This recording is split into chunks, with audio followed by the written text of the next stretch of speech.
Kara here from The Kara Golden Show. If you're not using Ironclad for contracts, you could be leaving millions on the table. Ironclad's AI instantly surfaces what matters: renewal dates, pricing terms, and obligations, so you can act quickly before opportunities slip away. That's why they're trusted by great brands like OpenAI, L'Oreal, Salesforce, and so many others. Find the savings hiding in your contracts at ironcladapp.com/podcast. That's ironcladapp.com/podcast. Hey listeners, this is Peter and welcome back to the History Shorts. Today's episode is brought to you by the Podcast Republic, your ultimate listening app.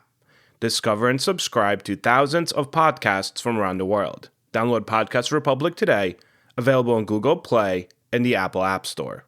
Today on History Shorts. In 1857, the highest court in the United States issued a ruling so sweeping, so devastating, that it hardened divisions already tearing the nation apart.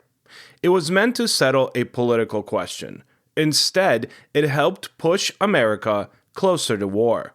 Today we share the story of Dred Scott, the Supreme Court decision that bore his name, and how a single ruling exposed the limits and failures of American law in the face of slavery. We finish with the history brief and a return to Felton and Fowler's famous Americans you never knew existed.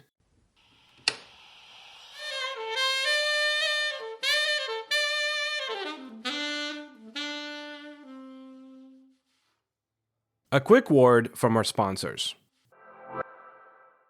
This day in history. On January 22, 1901, Queen Victoria died after a 63-year reign, the longest in British history at the time.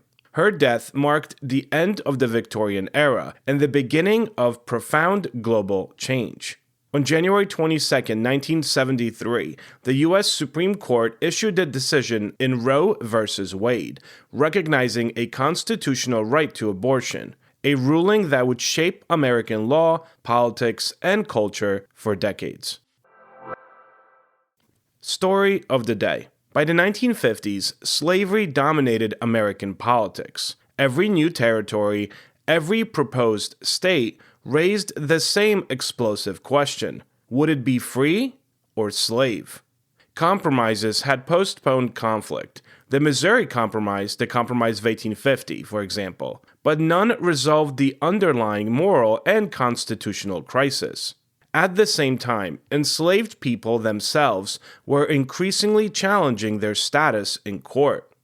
In Missouri, where Scott lived, earlier rulings had held that an enslaved person taken into free territory could claim freedom upon returning. It was fragile precedent, but it offered some hope. Into this volatile moment stepped one man, an enslaved army servant who decided to sue for his freedom. Dred Scott was born into slavery in Virginia and later sold to an army surgeon, Dr. John Emerson. Over several years, Scott lived with Emerson in Illinois and the Wisconsin Territory, both places where slavery was prohibited under federal law. When Emerson died, Scott and his wife Harriet were returned to Missouri, a slave state. There, Scott made a decision that would change American history. He sued for his freedom, arguing a simple principle: if slavery was illegal where he had lived, it could not legally reattach itself. At first, Scott actually won. Then he lost on appeal. Years of litigation followed, eventually pushing the case into federal court, and finally, before the Supreme Court of the United States. What began as a personal plea for freedom became a national test of law, citizenship, and power. When the Supreme Court heard Dred Scott versus Sandford, many justices believed they could resolve the slavery question once and for all. The court was dominated by Southern justices, and Chief Justice Roger B. Taney was determined to protect what he saw as constitutional order. The case presented multiple legal questions. Was Scott a citizen entitled to sue in federal court? Did living in free territory make him free? And did Congress even have the authority to ban slavery in the territories? Taney chose to answer all of them, expansively and disastrously. In March of 1857, the court issued its decision. First, it ruled that Dred Scott was not a citizen of the United States, and thus never could be.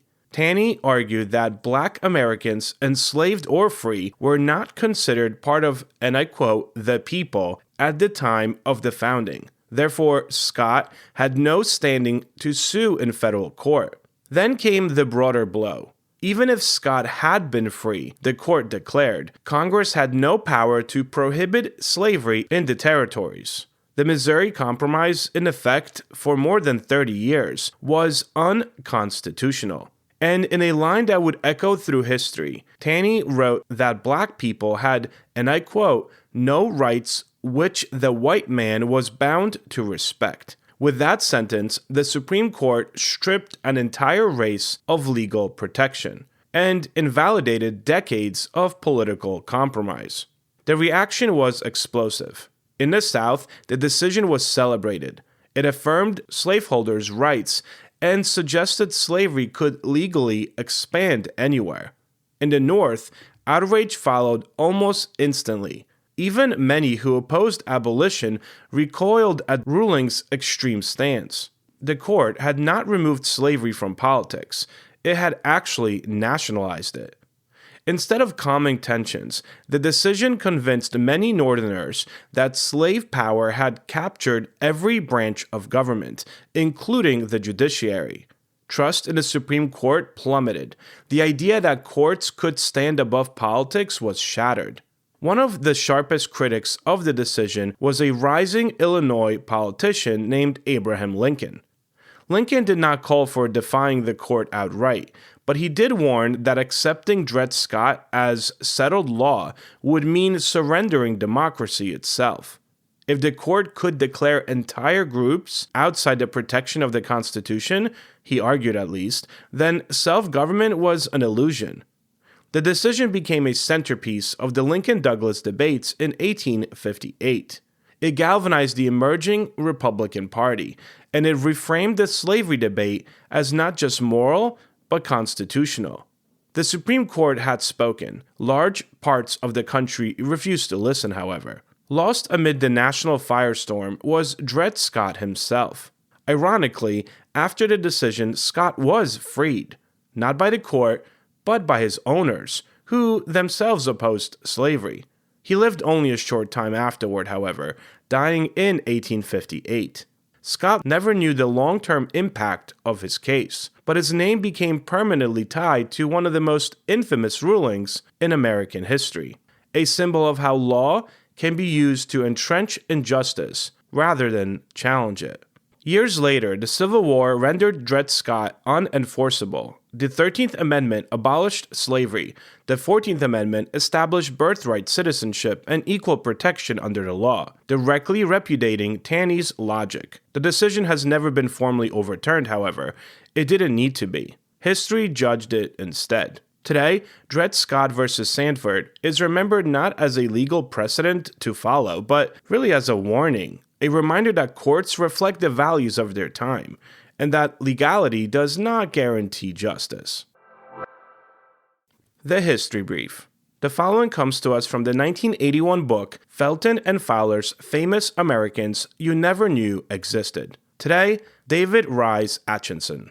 Forget what the history books say. The 12th President of the United States was David Rice Atchison, a man so obscure that Chester A. Arthur seems a household word by comparison. At exactly 12 noon on March 4, 1849, Zachary Taylor was scheduled to succeed President James Polk as chief executive. But March 4th was a Sunday, and Taylor, a devout old general, refused to violate the Sabbath by taking the oath of office.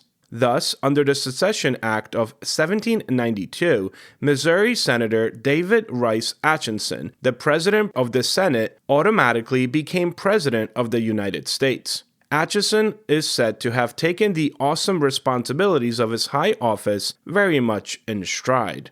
Tongue-in-cheek, he appointed a number of his cronies to high cabinet positions. Then he had a few drinks and went to bed to sleep out the remainder of his brief, uneventful administration. The next day, on Monday at noon, Taylor took over the reins of government, but the nation can look back fondly on the Atchison presidency as a peaceful one, untainted by even a hint of corruption. Thank you so much for tuning in once more and helping make this little show such a mighty success. If you are enjoying this show and would like to help me out, you could always join our Patreon account and get these episodes ad-free. You could find a link for that as well as the link for Buy Me a Coffee on our website at www.historyshortspodcast.com. If you want to shoot me an email, you could do so at peter@historyshortspodcast.com. Thank you so much for your support. I hope you have a great rest of your day, and I will talk to you all again tomorrow.